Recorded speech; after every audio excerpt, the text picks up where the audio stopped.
negócio tá muito bom hoje. Hoje a gente botou água no feijão para poder trazer o melhor da música brasileira, meu irmão. Isso aqui é som de qualidade. Com vocês, Natália Viana e banda. Solta o som, pô!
Que é isso, meu Deus do céu?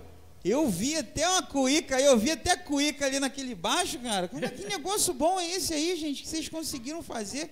Que banda boa é essa aí, Natália? Me explica quem são esses caras. Sua voz é maravilhosa, mas com esse conjunto aí, a coisa que ficou top das galáxias. Fala aí comigo, quem tá te acompanhando aí hoje? Então, Glauber, tudo bem? Deixa eu me apresentar. Para quem não me conhece, eu sou Natália Viana. Para quem não conhece, também eu sou Natália Viana.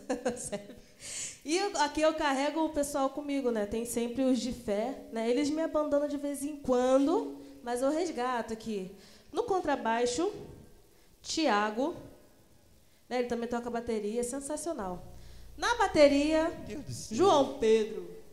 Olha aí. E aqui no violão e no vocal também sempre me acompanhando, Marcos Almeida, o famoso gigante gentil. É por isso que o som é bom pra caramba, é só discípulo de Jesus, é Pedro, Tiago, Marcos. Isso aí, exatamente. O pessoal da Santa Ceia ali, né?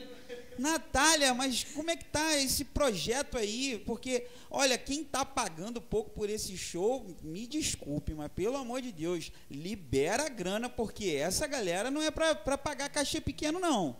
O negócio é bom demais, gente. Pra gente poder celebrar aqui o melhor da MPB. Me fala um pouco desse repertório, dos projetos aí que vocês têm pra frente. Então, o repertório nosso é bem eclético, a gente sempre tenta trazer um pouquinho da musicalidade brasileira, assim, no geral. É um pouquinho de tudo que o brasileiro gosta de ouvir e a gente também gosta de tocar. O último projeto que nós fizemos juntos foi a live contando a história do samba, porque aqui a gente... Eu assisti, bom demais aquilo lá. Vocês Exato. vão fazer alguma coisa daquilo ali aqui hoje? Vamos, com certeza. Maravilha! E a gente gosta muito de trazer essa coisa do samba, mas a gente também tem muito MPB na veia, essa coisa mais do Djavan, mais do Ed Mota, um monte de coisa legal a gente traz junto. Aí, infelizmente, né, por causa da pandemia, a gente ficou um pouco afastado dos palcos, enfim, mas agora estamos voltando. Já está todo mundo vacinado aí. Vamos voltar para o palco aí, pessoal. Que essa pandemia... isso aí tem que acabar logo, explodir esse corona aí para poder a gente ouvir mais de Natália, mais dessa banda maravilhosa. Solta mais som aí, gente, que a gente quer música. Solta aí, mais música. Vamos lá com a gente. Vem, então, Natália. Essa aqui é muito boa.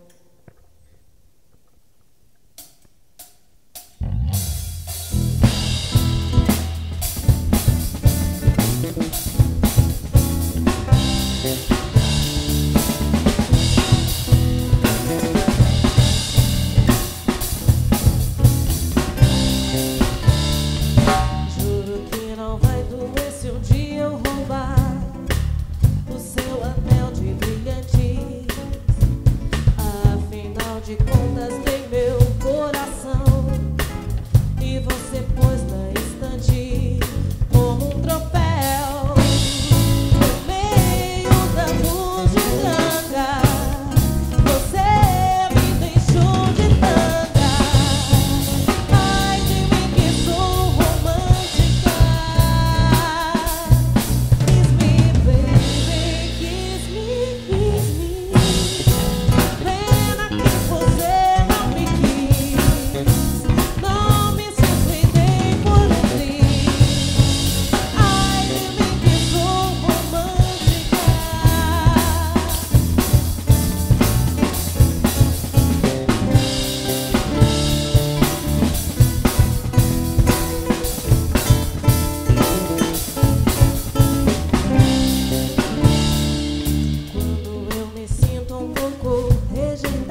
fico emocionado. Gente, quem não tá dando like aí, pelo amor de Deus, senta o dedo nesse negócio.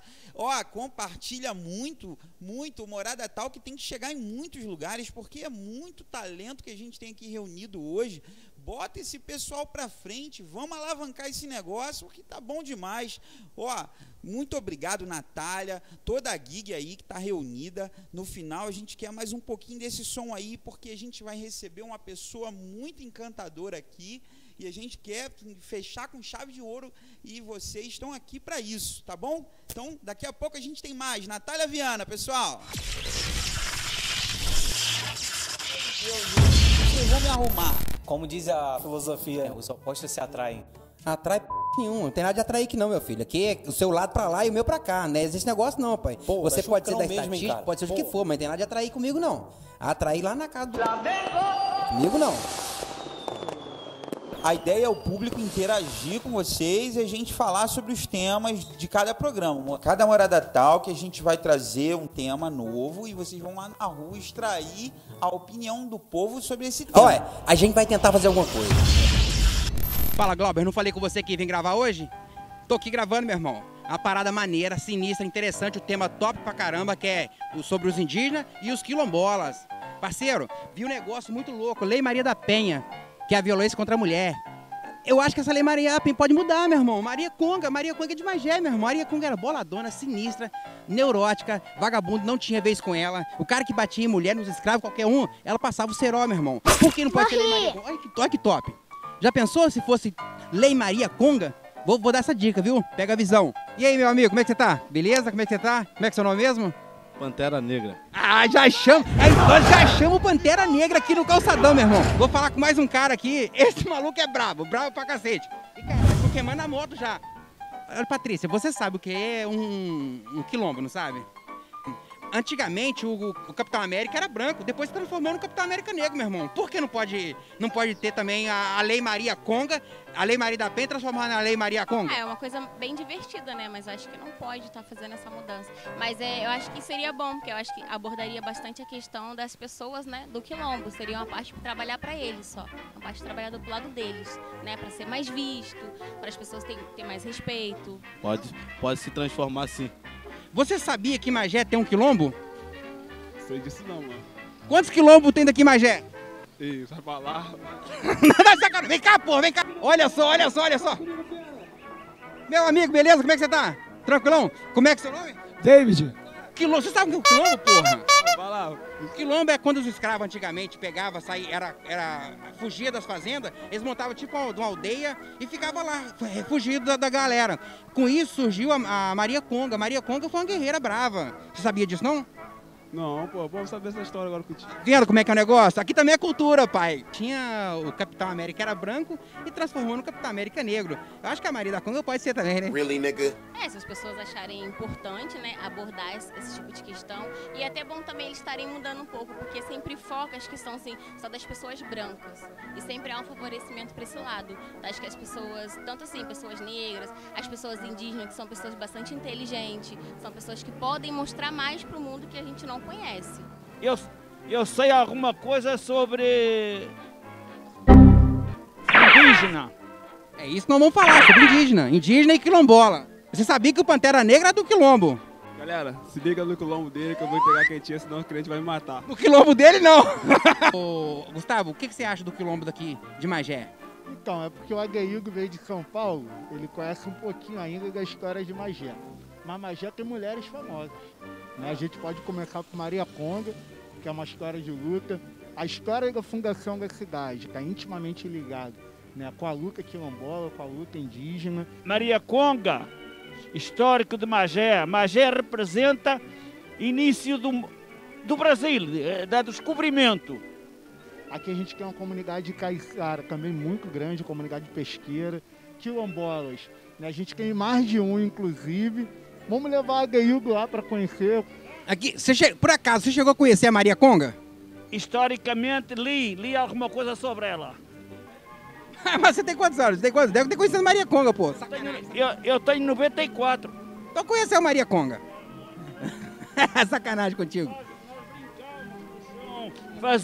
Fazíamos desenhos no... No terreiro. Fazíamos desenho no terreiro. E o que você acha das características afrodescendentes? Porra, eu que vou te entrevistar, porra. Eu quero saber de você. Não, eu não sei nada.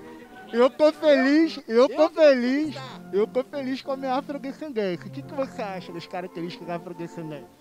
Cara, na realidade, pra mim é indiferente a característica afrodescendente, se é branco, se é preto, se é índio, qualquer coisa, pra mim é tudo igual. Eu acho que a gente leva vantagem em alguns aspectos. Leva nada. Só porque os caras falam que tem pinto maior, não é nada. Isso aí não é vantagem, não. Pinto grande não quer dizer muita coisa, não. Além de grande, quem sabe usar, né, Guilherme? Meu nome é Pedro Paulo, mais conhecido como Pantera Negra do Beiço Roda. Você assiste o programa lá, Talk Show, do Morada Talk. Show de bola, vou assistir. Canal no YouTube? No YouTube. Vou acompanhar, então tamo junto, hein? A Gaigo normalmente pega o perfil dele do Instagram e abre lá para as pessoas fazerem perguntas, não é isso? Uhum. Eu quero fazer uma seguinte pergunta. Gaigo, como é ser careca e cabeludo ao mesmo tempo? Pergunta que nós amamos, mas não sabemos responder, né? Essa é foda. É o seguinte, no Instagram eu consigo pegar as perguntas e preparar, né? Mas essa aqui depois eu vou ter que responder pra você depois, né? Valeu, moleque, valeu. Valeu, amigos. Curte, compartilha e se inscreve no canal do amigo. E vai lá no Instagram também. Siga ele por força. Morada Talk. Missão dada é missão cumprida, como eu disse.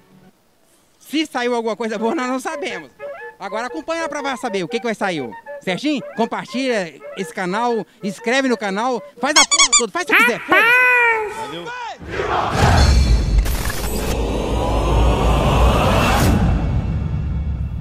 E aí, pessoal, tá curtindo? Tá curtindo o programa? Tá curtindo esse visual do Morada Estúdio? Isso aí só tá acontecendo porque tem uma equipe aqui, ó, de 9 profissionais trabalhando para poder fazer isso acontecer. E se a gente não puder pagar esses profissionais, o Morada Talk vai acabar, pessoal. Então, eu peço, por favor, ajude a gente aqui, ó. O CNPJ tá aparecendo aqui do Morada Estúdio.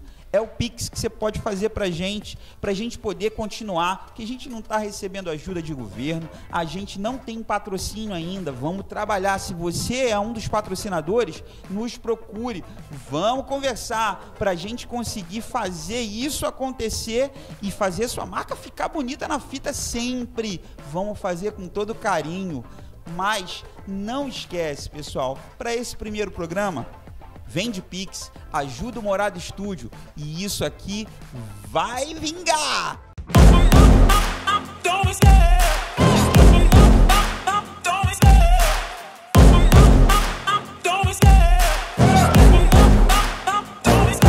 I love the chase and the hunt, and I set the pace when I'm running. I always take what I want and I always give it 100. Don't need a bank, no I'm funded. Play the game like it's nothing. I'm always thankful for something. Don't take for granted, stay humble. Now wake up!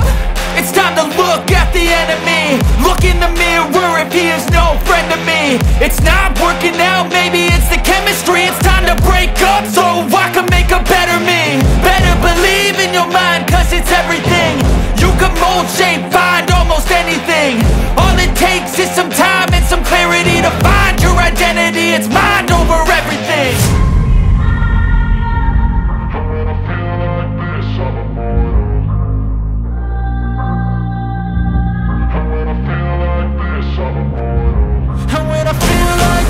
I'm immortal. When I feel like this, I'm immortal. When I feel like this, I'm immortal. When I feel like this, I'm immortal. Don't be scared. Step it up, don't be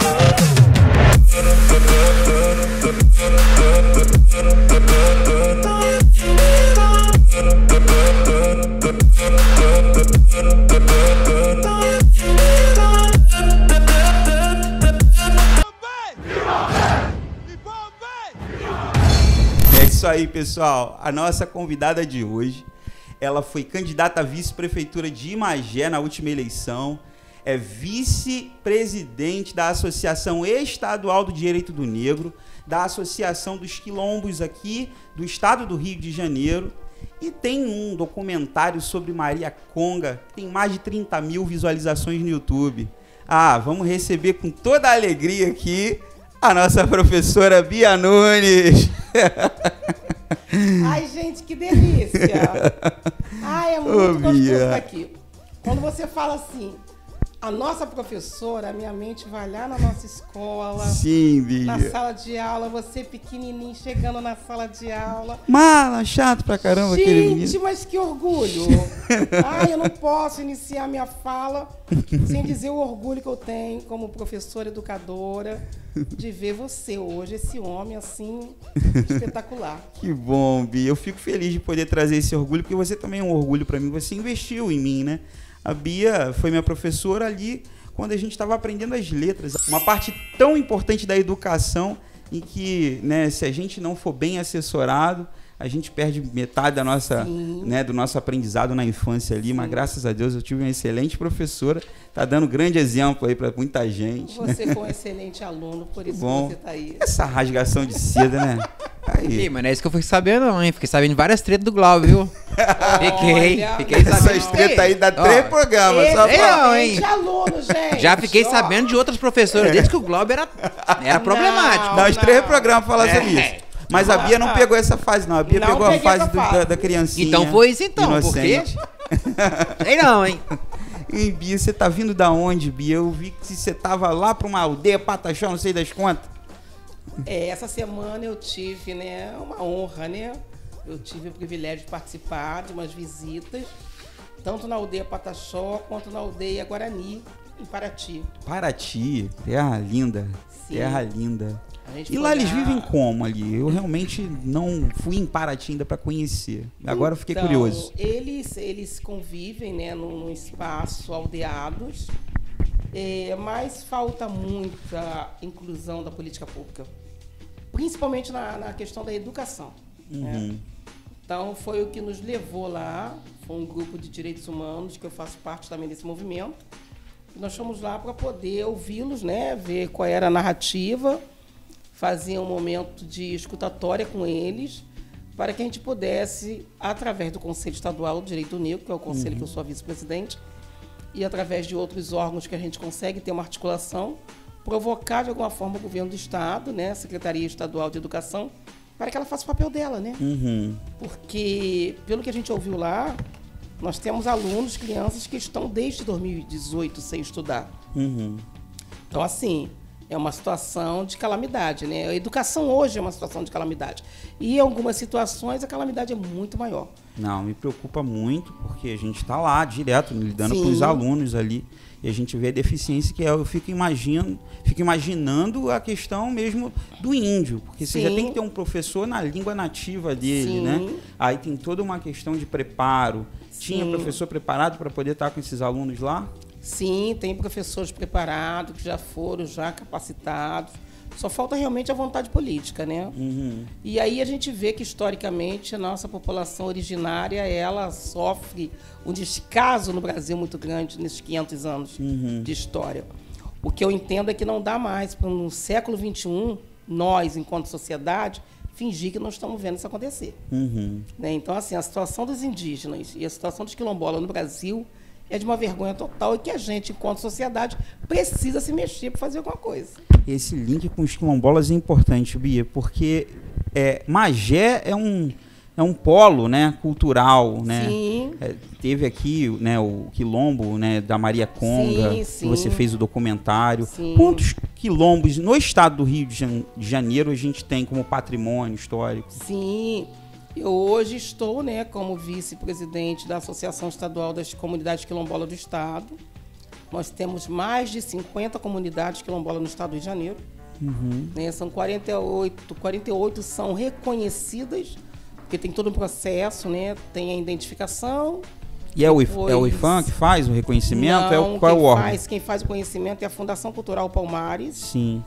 Né, que faz esse conhecimento e depois você passa por todo um processo de título da terra, que aí é uma outra é uma outra história, né? Uhum. Para você ter ideia, até esse exato momento, nós só temos 4 comunidades no estado que são tituladas. Poxa, de 50? É, porque você reconhecer a história é fácil, reconhecer o direito à terra é que é difícil. Entendi. Né? Então, a Fundação faz o papel... Não fica só algo simbólico, fica algo concreto. Fica algo concreto. E aí você tem toda essa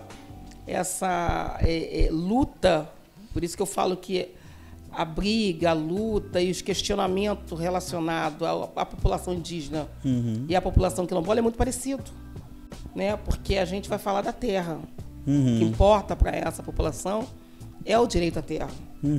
Né? E a gente fica assim ainda muito indignado porque, se tratando da população originária, que é a população indígena, são os donos da terra. Sim. E ainda hoje eles têm que mendigar e pedir favor para que a terra dele seja dele. Né? Em relação aos quilombolas que foram sequestrados, aí já é uma outra história, né? Foram sequestrados, já existe vieram para essa terra e tiveram que aqui também se adequar, se estabelecer. Então passa a ser também o território deles. E ainda tem a situação que a Guerra do Paraguai, que trouxe aquela mortandade, os voluntários da pátria que entraram na guerra e que foram prometido terra, né? No final da batalha, que eles ganhariam terra para poder morar e no final não tinha, né? O Brasil vence aquela Guerra do Paraguai, eles voltam. Cadê a terra? O governo prometeu. O Brasil sendo o Brasil. Né? E eles não ganharam. E aí começa a história do Morro da Favela, né? Sim. Que é a plantinha que ficava em cima do morro. E eles foram lá botar suas casas ali. E dali se constrói toda uma comunidade. E aí começa a nossa história aí com urbanização. Né? Eu acho que a favela tem muita história, né? Eu acho assim que eu tenho um livro que eu estou encerrando ele, aí quando encerrar eu vou vir aqui falar do meu livro. E o título do livro é O Dia Seguinte. O Dia Seguinte vai retratar do dia 14 de maio, que ninguém fala. A gente fala do dia 13, mas a gente não fala do dia 14. O que aconteceu depois da abolição? O que aconteceu? Para onde foram esses homens, mulheres, crianças, jovens, sem moradia, sem emprego, sem dignidade? Para onde foi esse povo? Então é importante a gente fazer essa reflexão, por isso que o 13 de maio não é mais um dia comemorativo, e sim um dia de reflexão, né, para que a gente possa entender essa tão sonhada abolição que a gente espera até os dias de hoje. E aí que tá, né? Porque a gente fala tanto de reparo histórico, né? E existe toda uma história que foi... eles foram abandonados, né? E a gente é filho desse povo, né? Sim. A gente é filho desse povo que foi abandonado. Somos nós. Né? Eu tenho a minha história também, que minha mãe veio da Bahia. E a minha avó também teve uma história lá da mãe dela, que também... Então a gente tá ligado, né? Verdade. Estamos ligados, né? O cabelo aqui não tá fora da parada. Não, a barbinha já diz. Então, Bia, e eu procuro ser ali na sala de aula com os meus alunos o máximo pacificador ali, né? Nesses assuntos. Uma vez eu passei os 100 anos de escravidão, que aquele filme é poderoso, né? Sim, muito. Poderoso. E eu passei esse filme na sala de aula para os alunos. E levantou um aluno revoltado. Foi isso que fizeram com a gente! Ah, mas na minha mão também vai sofrer também. Eu vou pegar o primeiro... Aí eu, não é assim não. Não era a intenção do filme. A intenção do filme era trazer um esclarecimento sobre um tema para que a gente respeite a tradição, né? E aprenda a tolerância. Porque eles sofreram e eles precisam, né, de respeito. Mas existe o lado militante aguerrido, existe o lado violento, inclusive, né? Que a gente vê nos movimentos. E aí que eu pergunto, onde está aquela linha, né, do equilíbrio para a gente poder traçar? Porque, para mim, é a linha da paz, né? É a linha onde a gente exige os nossos direitos, né, e consegue dialogar sem intolerância. Tanto de um lado lá, do lado de cá. É isso que me preocupa hoje em dia, no debate, que a polarização é tão gigantesca que a pessoa não quer ouvir o outro lado, né? Eu costumo falar, eu não opino sobre assunto que eu não estude a fundo, que eu não esteja afeiçoado àquele assunto. E você está afeiçoada a esse assunto, então é a tua opinião que a gente quer ouvir. E aí, tipo assim, depende muito também, né? Porque são pontos de vista diferenciados. Sim. Né? Por mais que eu esteja dentro do movimento e, pasme, o que me levou para o movimento foram vocês, os meus alunos. né? Quando eu saí daqui de Nova Marília, eu fui para uma outra escola. Essa escola ficava no 3º distrito do município. E eu me deparei com muita situação de racismo na escola, né? E aquilo começou a me assustar. Eu comecei a ficar muito assustada e eu não sabia de que forma lidar com aquela situação ou qual seria o termo que eu utilizaria com os professores e com os alunos. Né? E essa prática, eu comecei a entender que alguns de nós, educadores, tínhamos na sala de aula. E eu pensei, nós precisamos mudar, né? Tem situações que não são mais brincadeirinhas, não tem graça, né? Tem brincadeira que não tem mais graça. Sim. Né? Perdeu a graça. No meio do caminho, a gente entendeu que não era brincadeira. Né? Foi aculturado também, assim, vendo lá as piadas e lá. E agora a gente precisa mudar. Sim. Né? A gente precisa entender agora que... Parece que caiu a ficha de um tempo pra cá, né? Ou o espaço das redes sociais trouxe mais esclarecimento pro pessoal, porque a TV, de repente, dava uma travada nisso.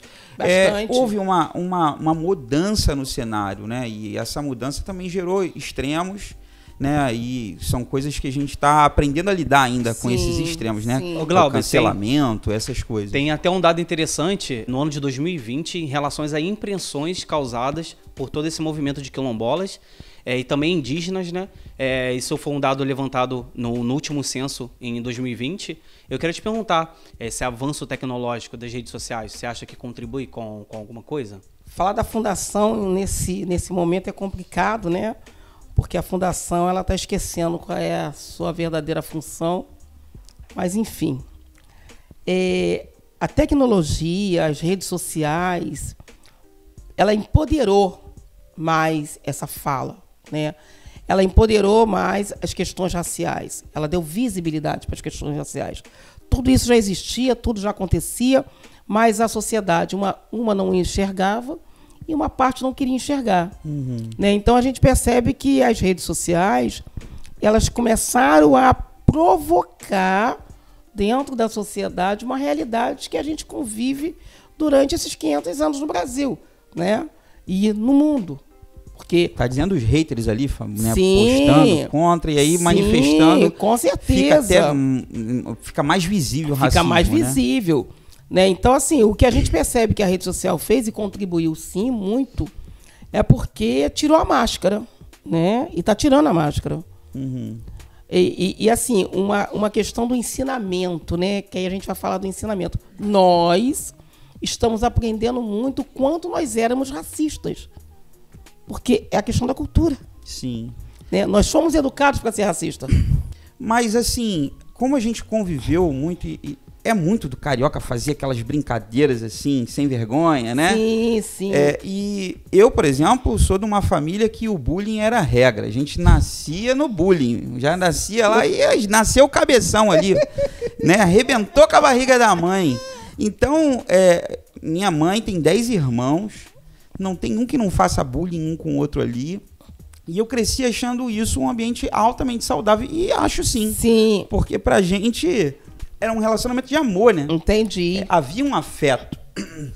E aí você quer trazer aquele relacionamento da família, às vezes, pra rua, fazendo o mesmo tipo de brincadeira. Sim. E às vezes você é mal interpretado porque você não tem a intimidade. Qual é a linha, né, entre o racismo e simplesmente você ser simpático com uma pessoa? Porque isso é muito... Sim. Eu tenho vários amigos que vêm aqui tocar, né? E que aí eu tô aqui, aí daqui a pouco vem um outro que, né, tá lá com ele. E aí, negão, vem cá, chega aqui.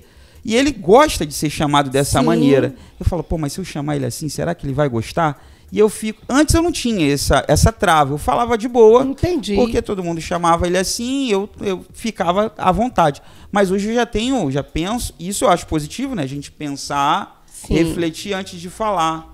Mas aí, é interessante chamar o negro de negro?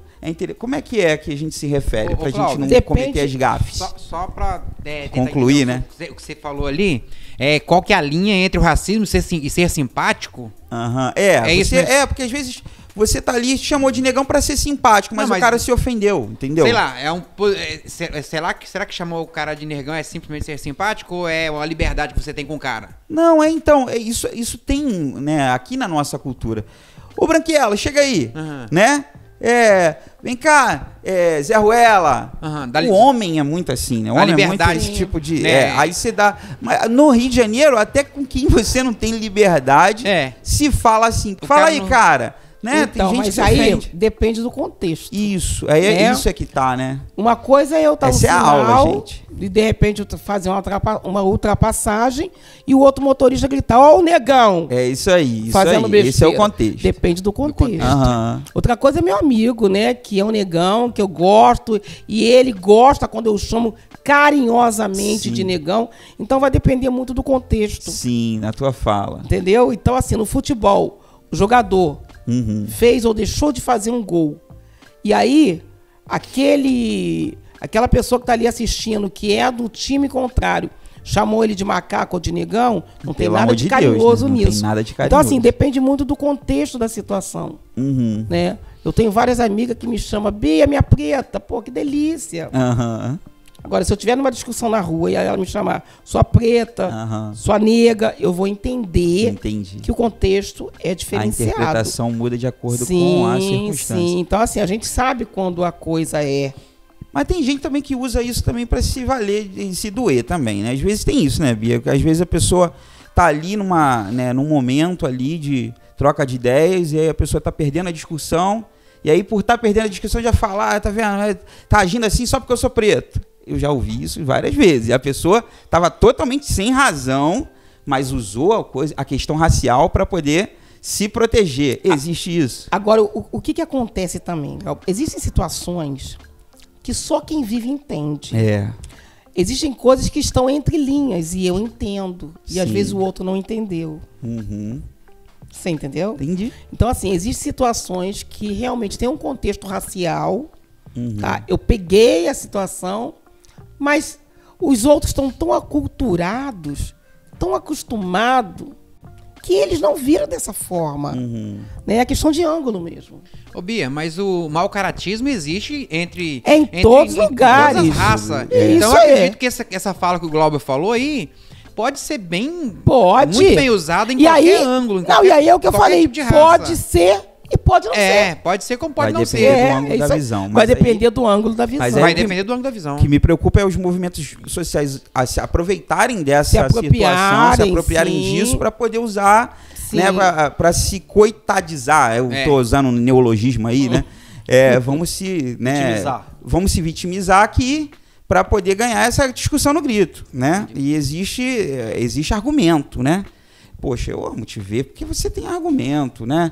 Eu tenho um professor, né, de geografia na história, né, na escola onde eu dou aula, que eu vou até trazê-lo aqui, o Glauber Henrique, meu xará, tá, né, mestrado agora em questões étnicos raciais, olha, não sei nem falar a parada dele, mas ele também fala com propriedade, eu sento com ele, eu bebo daquela fonte, tá lá escrevendo um livro, eu sento com negros maravilhosos, eu tô igual aquele cara lá, Luiz Roberto, né? Esses negros maravilhosos. Eu sento com esses caras, eu bebo dessa fonte, porque eu preciso entender o meu papel nisso, né? O quanto a gente precisa entender o lado, né? A dor. Não adianta, né? Até porque essa discussão, o que acontece, Glauber? Essa discussão, essa fala, ela não pode ser de um lado só. Né? A gente tem um grupo que fala muito que não basta ser antirracista. Né? Não basta eu dizer que eu não sou racista. Eu tenho que saber qual é a minha posição dentro desse cenário. Sim. Né? Qual é o meu papel?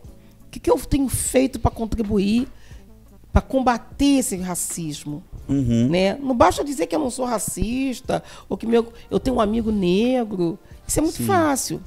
Né? É defender também. Agora, qual é o meu papel? Como que eu ajudo a desconstruir isso? E aí as brincadeiras entram. Né?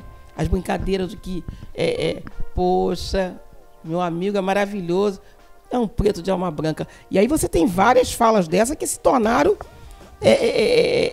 uma fala verdadeira. A pessoa fala, ela fala. Ela não fala por maldade, não. Mesmo, né? Ela fala acreditando naquilo que ela está falando. Então, como desconstruir isso? Você falou, eu queria até perguntar, quais que são essas brincadeiras? Você falou uma delas, quais outras? Tem uma nuvem negra na sua cabeça. Isso também é considerado como racismo? Isso também é considerado como racismo? Nuvem de tempestade? Depende. Aí eu fiquei agora na dúvida. Depende porque na grande realidade você observa que tudo, ou quase tudo, relacionado ao negro foi colocado no contexto sempre do negativo. Sim.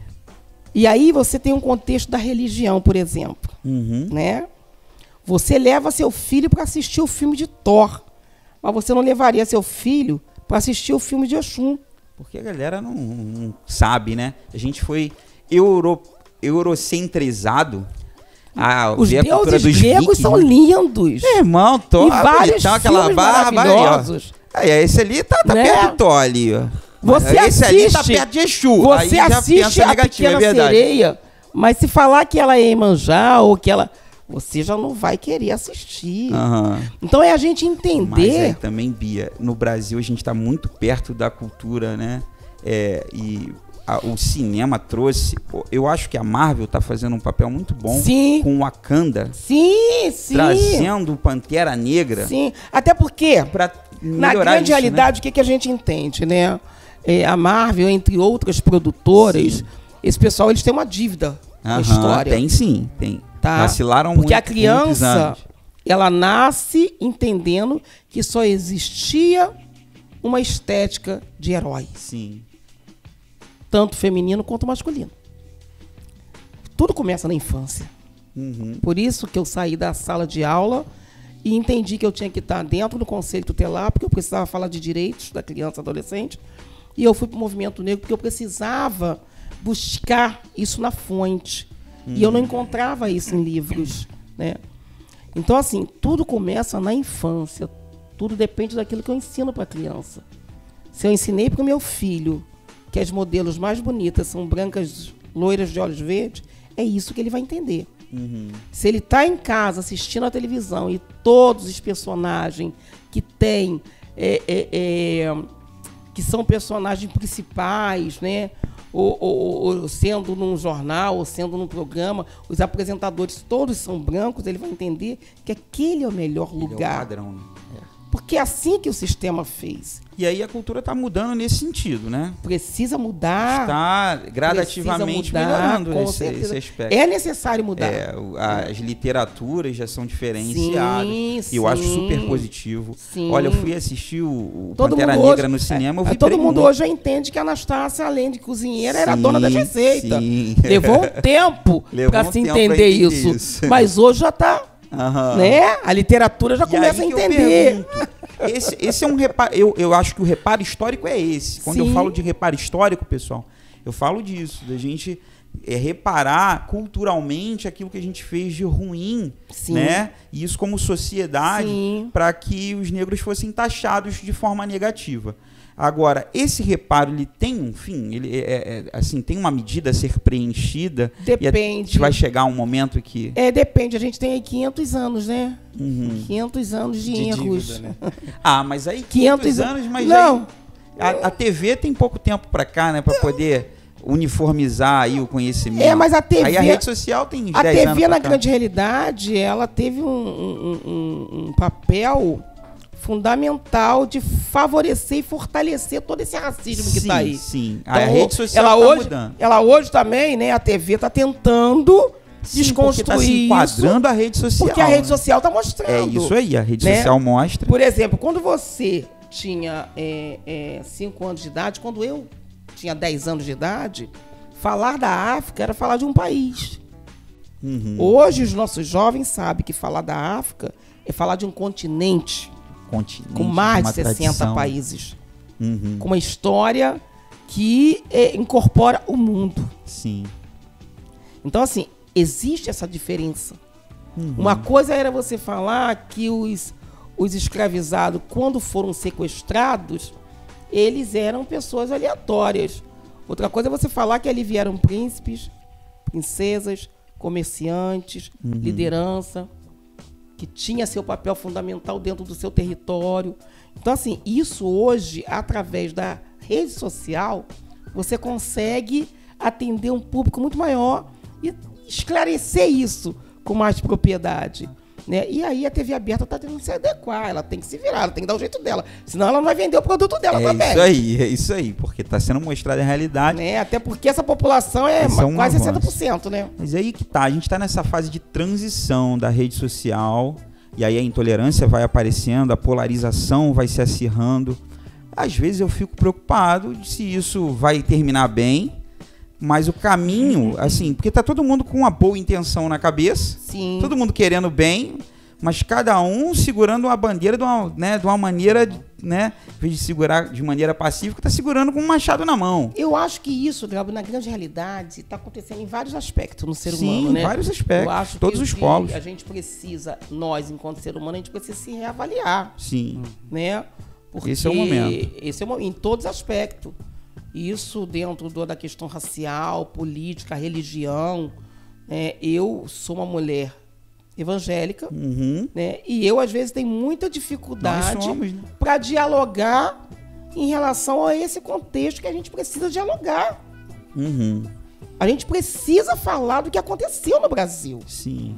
Porque é uma realidade. Às vezes fica difícil até pra gente tocar. Então a gente precisa se posicionar.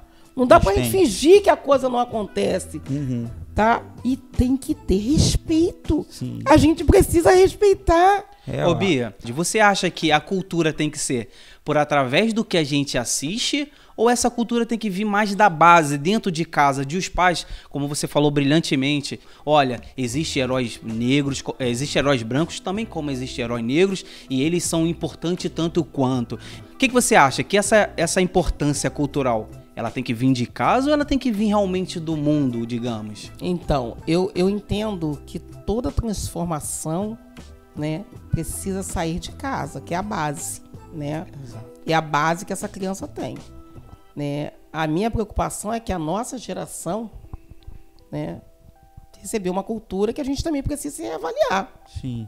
Então eu tenho que saber o que eu estou falando para o meu filho e para minha filha. Sim. Senão eu dou continuidade àquilo que eu aprendi. Perfeito. Lá no passado. Enfim, então. é macumba, chuta que é macumba e tal, aquela coisa toda. E assim, a gente é evangélico. O instrumento tão lindo que é macumba, né? Existe. Você tem que botar uma macumba aqui, gente. Instrumentozinho, né, pra tocar, o atabaque. Até porque a gente usa nas músicas. A gente precisa pegar esse instrumento e começar a mostrar pra população a importância que ele tinha. E a gente estava falando quanto os termos mesmos, pejorativos. Será que o próprio termo macumba é um termo pejorativo? Pois porque aí tem Umbanda. Qual é o outro movimento? Até esqueci. Aí tem a Umbanda, Quimbanda, tem o Candomblé. O Candomblé. Será que o próprio termo macumba é pejorativo? Também é uma coisa a se pejorativo perguntar. porque é um instrumento. E aí usaram como uma maneira de você depreciar, né? Ah, isso aqui que é um ritual de sacrifício. Até porque o que acontece? Chuta que né? é macumba. A gente fala isso com pessoas, não, né? Fala. Isso aí chuta que é macumba. E existe uma situação, né, que é assim muito gostosa. O quintal da nossa avó, né? Que é o terreiro. Quintal e terreiro é a mesma coisa. Então, vamos tocar macumba no terreiro? Vamos tocar no instrumento no quintal? Um esclarecimento já resolve isso, mas quando a gente fala isso, esse cara tá defendendo aí os capeta, né? Sim. Tá defendendo aí os demônios. Sim, e aí até porque isso é muito importante, gente. Tô falando com vocês isso mesmo, né? E a gente pensar tem aluno mesmo. meu me ouvindo aqui. E a gente pensar, né? Por que tudo que veio de África se tornou negativo? Pejorativo. Se na grande realidade, eu costumo dizer que o medo desse continente é tão grande, né? O medo do poder, da força que ele tem, da energia que ele tem, da inteligência que ele tem, que eles precisavam diminuir esse povo. Eles precisavam fazer que esse próprio povo, que foi sequestrado, que ele tivesse uma baixa estima, ao ponto dele mesmo não... talento, olha a força. Né? Você, os melhores cantores, né, e músicos aí que a gente tem, né? Os atletas. Olha aí o Bolt. Gente, aonde Michael Jordan. Matemática. Né? Na matemática também. Tanta coisa que a gente tem, né? De valor no planeta. Isso veio, assim, houve o auge, né, da África, né? Sim. No Império Egípcio. Sim. O auge da África foi ali, onde eles também escravizaram, né? A gente tem ali a questão de Israel sendo escravizado pelos egípcios ali. Assim, O mundo das voltas, é a roda. É a roda do. É cíclico, né? É cíclico, né? Quebra a roda aí pra gerar a igualdade. E a igualdade é possível, Bia? Ou é uma utopia? Olha só, eu acredito na igualdade. Eu acredito muito na igualdade, até porque eu luto por ela, né? Agora, não tem igualdade sem equidade. Uhum. E a gente entendeu o que é igualdade, né? Eu entendi ali que cada um tem a sua característica. Uhum. Então, eu estou falando de igualdade para quem e como. E a gente conseguir entender isso, né? Não adianta que eu não vou ter nenhum time de futebol que vai pagar 1 milhão para todos os jogadores que estão jogando no campo. Isso não vai acontecer. Né? Todos os jogadores estarão jogando, mas cada um terá um salário. Perfeito, o que eu entendi. Entendi, você está falando a igualdade versus a equidade, né? Que é a justiça, né? Isso, equidade é justiça. Isso aí. Isso. Agora, aqui eu acredito sim, mas também através da educação, da criança, tá? Da família. Eu acho que isso começa em casa. Sim, sim. E aí a nossa contribuição enquanto educadores é fundamental. Eu fico pensando nisso, né? Um assunto. Inclusive, um dado interessante, o dado interessante da Fundação Cultural dos Palmares é que existe um pouco mais aqui no Brasil de 3.745 quilombos, comunidades quilombos, né? Esse dado é muito interessante também. E passa por um processo de validação dessas comunidades também. Sim, que na grande realidade são muito mais, né? Esses foram reconhecidos, né? Não, Palmares não tem pernas também para alcançar. Palmares não tem profissionais, uma quantidade de profissionais para alcançar e identificar a quantidade de comunidades remanescentes de quilombo que tem no Brasil. O Brasil é um território quilombola, ponto. Magé hoje nós conseguimos identificar 3, conseguimos certificar 3, mas Magé tem muito mais quilombo.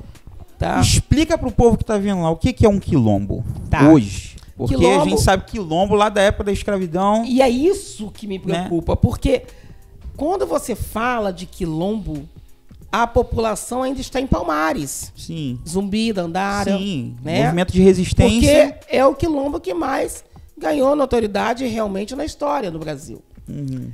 Porém, saindo de Palmares, existem diversos outros quilombos, diversas outras comunidades que permaneceram na resistência. E outras foram simplesmente massacradas. Né? Nós temos aqui em Magé, temos uma história que depois a gente tem que ter um outro momento, em Suruí, que o quilombo de Suruí foi totalmente dizimado. Né? Porque eram quilombolas inteligentíssimos, que eram produtores, trabalhavam com madeira, vendiam madeira, e aí o Império não ia deixar com que esses homens e mulheres produzissem e tivessem uma economia forte, como eles tinham, porque o quilombo é isso, né? Era um espaço onde muitos dos que ali estavam eram escravizados que fugiram ou alforriados. Né? Alguns quilombos tinham indígenas também que participavam.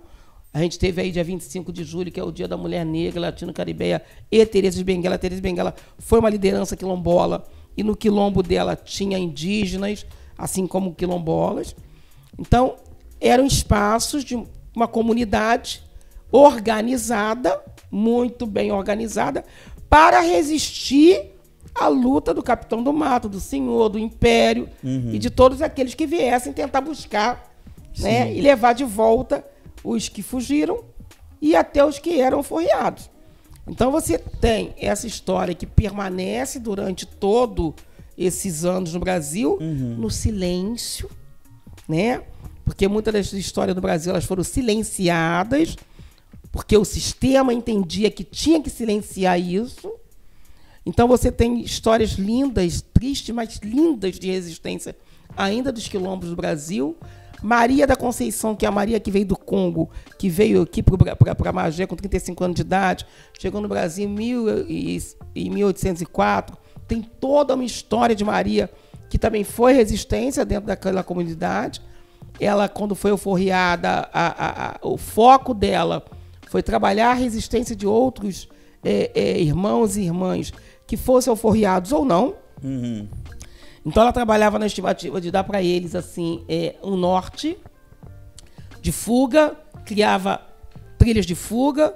Alguns foram embora, né? Serra, Teresópolis, Petrópolis, Friburgo, outros ficaram ali na redondeza.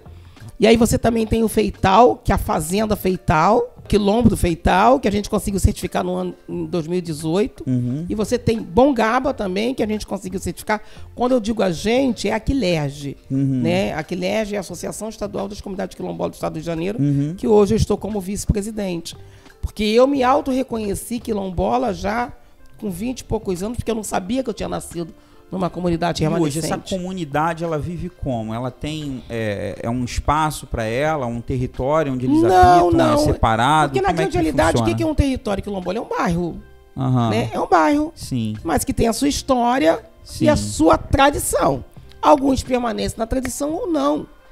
Todos vivem ali e são negros, não tem... Depende. Depende também. Depende. Depende. A gente tem vários negros que têm pele branca. Sim. Ué. Eu sou um deles. Você tá entendendo? Então depende. A cor de pele não é esse referencial, né? Não só. Aí que vem a pergunta do programa. A cor da pele importa? Sim. Muito. Não é um referencial, mas não, existe... Porque eu entendo que a sua barba diz muito sobre a tua história. Sim. Mas se você alisar ela, eu vou me perder. Então a cor da pele importa muito. Porque ela diz com mais propriedade quem eu sou. Né? Ela mostra mais a minha história. E é bom de manter o pé no chão, ficar firme, né? E seguir, né, no caminho do respeito, no caminho da tolerância. Quando a gente fala aqui da questão religiosa, principalmente, essas matrizes, que são os mistérios, né, gente? O mundo é um mistério, então a gente tem os rituais, tem toda uma tradição que a gente às vezes não entende. Fica isso aí, é muito esquisito para mim, mas você não precisa de forma nenhuma ofender, repudiar, fazer com que a pessoa se sinta mal por estar seguindo aquele rito de mistério para ela.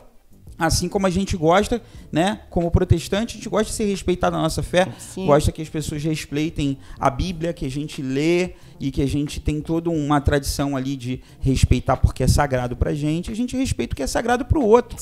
É só isso. Não precisa ter mimimi, não precisa ter discussão em relação a isso. É respeito, tolerância, amor, amizade. E aí a gente consegue chegar na igualdade, talvez, né? Sim. Com esse através do respeito. Porque a prioridade é o respeito, né? Isso. A gente tem que introduzir isso na infância. É respeitar a cor da pele, é respeitar a religião do outro, é respeitar a opção do outro, é respeitar. Uma coisa que eu aprendi com Jesus, a humildade, né? É que você sendo humilde, né, você serve ao outro. O servir é o nosso papel aqui na Terra.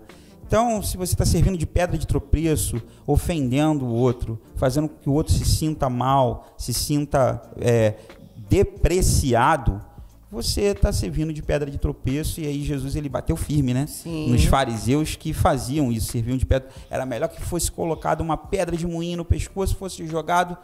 E ele estava falando isso para os religiosos que eram parceiros ali, né, dos judeus. Ele estava falando isso do povo que ele, né, conviveu, nasceu, cresceu. E ele estava falando da ação daquele povo contra os outros, contra os cananeus, né, contra gente que era considerado como preconceito mesmo. Os samaritanos eram... E a crítica dele às religiões era muito forte. Era crítica o tempo todo. Jesus vem para defender. Então, Bia, olha, esse papo não vai se esgotar. Eu estou aqui constrangido de ter que encerrar esse programa tão gostoso, com esse papo tão importante. Queria falar sobre a acarajé de Jesus aí, se essas apropriações culturais são algo positivo, se isso deprecia, se isso... Vou falar um pouquinho sobre isso, Bia. É uma curiosidade nossa. A gente vai estender mais um pouquinho, gente. O que você acha, Bia? Deprecia uma pessoa ir lá... o acarajé de Jesus, que a acarajé é um prato que foi oferecido... Eu acho o seguinte, quando a gente fala o acarajé de Jesus, ou a capoeira de Jesus, a gente precisa se informar mais. Nosso povo precisa buscar mais esclarecimento. Né? A própria palavra já diz, meu povo sofre por falta de conhecimento. Não é isso? Então, acarajé é o acarajé, e ponto. né? O acarajé é o acarajé. E para que tem todo o histórico dele. Para quem come o tem acarajé toda a com a ideia de ritual, existe uma maneira dele se relacionar com aquela cultura. Agora, quem come o acarajé por culinária está comendo uma comida como qualquer outra. É isso, Bia? Eu acho que o que aconteceu ao longo dos anos? O pessoal criou muita situação. Sim. Até, por isso que a gente pergunta. Até justamente mesmo. Até porque é um racismo, né? Uhum. A gente tem um racismo estrutural, a gente tem um racismo da gastronomia. Tudo que veio de África se tornou, né, negativo. Sim. E é isso que a gente precisa desconstruir. Não, eu cresci no Tá? meio da acarajé. A Eu gente sou precisa baiano. desconstruir. Eu sou de matriz baiana. Minha mãe é baiana.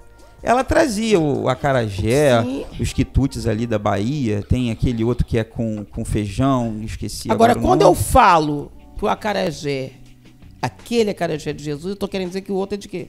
Aham, que o outro não é, né? Então, assim, fica uma coisa meio sem Que o outro é- lógica. não, aquele lá é sinistro. Você tá entendendo? Entendi. São umas coisas meio sem lógica, meio sem sentido. E a capoeira de Jesus é a mesma coisa, porque a outra lá não. Entendeu? E a Entendi. gente começar a reavaliar esse tipo de... Tá vendo, pessoal? Mas é verdade mesmo, é verdade. A gente precisa começar... Mas às vezes, Bia, eu não vejo nem a pessoa tentando fazer isso por mal, né? É porque tá lá entranhado dentro no subconsciente da pessoa, né? Aí ela tenta, não, a capoeira de Jesus, é para agregar, mas ao mesmo tempo ela tá gerando a facção, né? A facção. A facção. A facção, E a gente, ela tá causando... A gente não é um povo da facção, Sim, né? indiretamente, a gente é um povo da ela unidade. tá causando ódio, discórdia. Sim, sim. Tá? Olha E que usando coisa. o nome de Jesus. Mas é fato, é fato. Ô, Bia, você falou uma coisa no início lá, eu queria até só pegar um pouquinho o gancho que você tinha falado anteriormente, sobre a nuvem negra, né?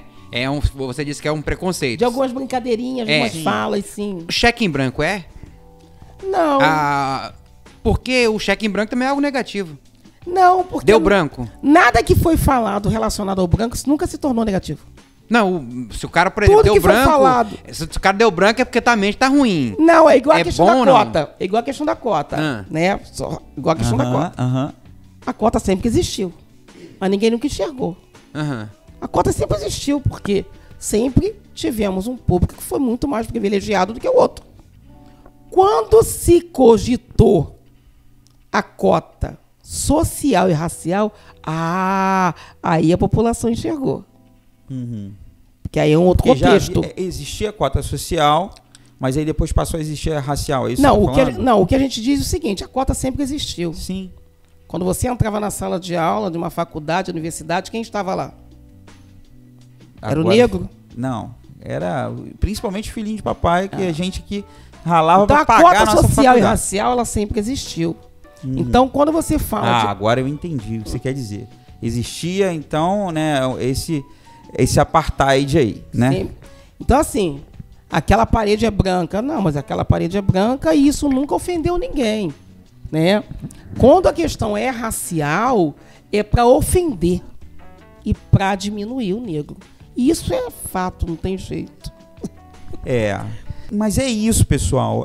A gente precisa entender que somos um povo só, né, e que realmente houve desigualdade aqui com os nossos irmãos negros e que a gente está tudo dentro desse mesmo bojo, né? Nossa cor de pele e nosso cabelo, né? Nossa identidade, a nossa cultura está cheia, repleta de coisas da riqueza afrodescendente.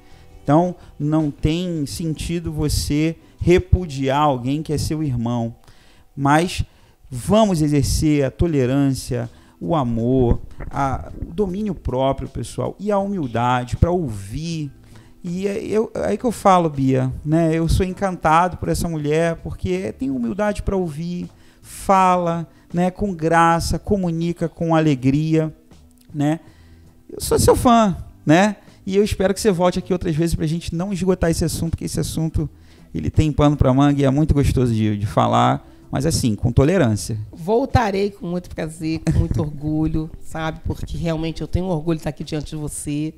E assim, o trabalho de vocês está maravilhoso, vocês estão de parabéns, tá? De parabéns. Obrigado. É inovador dentro do município e aí, como é rede social e internet, inovador de Magé para o mundo, né? Que vai para o YouTube, é de Magé para o mundo. É isso aí. Então, assim, eu estou muito feliz de estar aqui E a gente vai ter muitas outras coisas para conversar. Eu quero que vocês chamem, porque eu estarei disposta a participar e contribuir da forma que eu puder. Vamos chamar sim, Bia. Tô feliz. E agora a gente vai encerrando aqui com mais um pouquinho de Natália Viana, com aquela banda maravilhosa ali. Vai, é com você, Natália. Solta o samba. Bom, essa música ela representa muita coisa pra gente. Tem um significado incrível e fez parte do nosso projeto sobre o samba. Clara Nunes é sempre especial cantar, a gente fica muito emocionado e não podia faltar essa aqui. Vamos lá?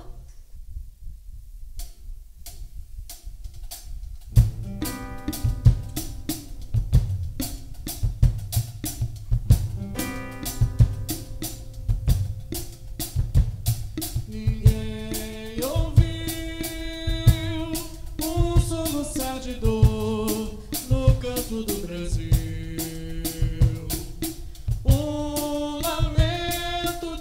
Sempre ecoou, desde que o índio guerreiro foi pro cativeiro e de lá cantou.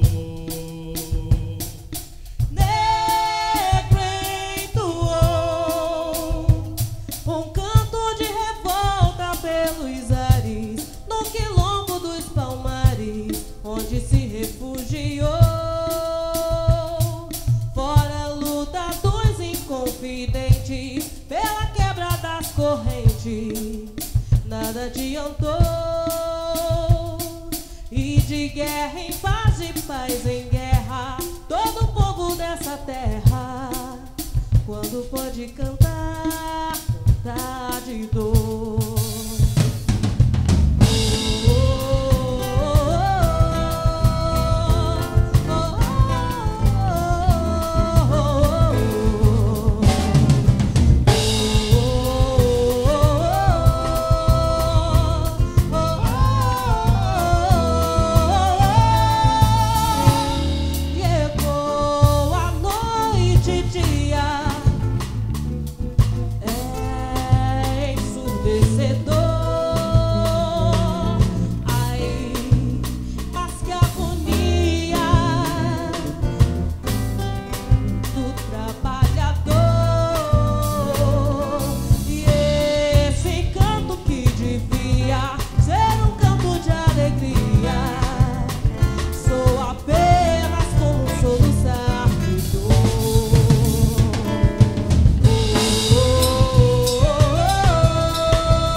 a próxima.